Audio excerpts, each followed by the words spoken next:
జై శ్రీమన్నారాయణ. నేను మీ వాణి సత్యాన్ని శ్రీ విష్ణు పరివార్ ఛానల్ నుంచి మాట్లాడుతున్నానండి. Welcome to our channel. జై శ్రీమన్నారాయణ అండి. శ్రీ వెంకటేశ స్తోత్రంలోని పూర్తి శ్లోకాలు చదువుకుందాం.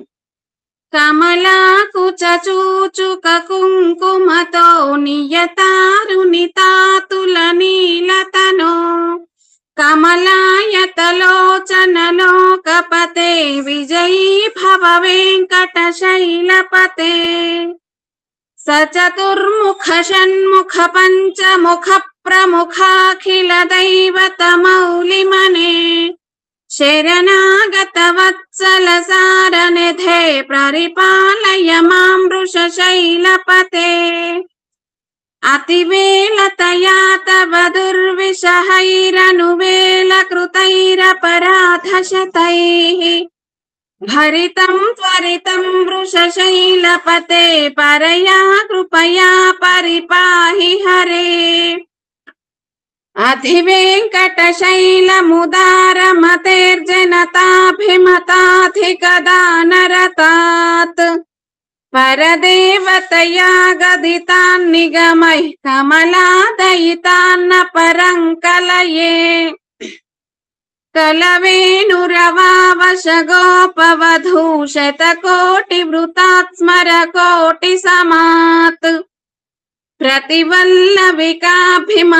సుఖదాత్ వసుదేవసుతాన్న పరంకలయే అభిరామ గుణాకరదాశరథే జగదేక ధనుర్ధర ధీరమతే రఘునాయక రామ రమేశ విభో వరదో భవదేవ దయా జలధే అవనీతనయా కమనీయకరం రజనీకర చారు ముఖాంబురుహం రజనీచర రాజతమో మిహిరం మహనీయమహం రఘురామమయే సుముఖం సుహృదం సులభం సుఖదం స్వనుజం చ సుఖాయ మమోఘశరం అపహాయ రఘూద్వహమన్యమహం న కథంచన కంచన జాతు భజే వినా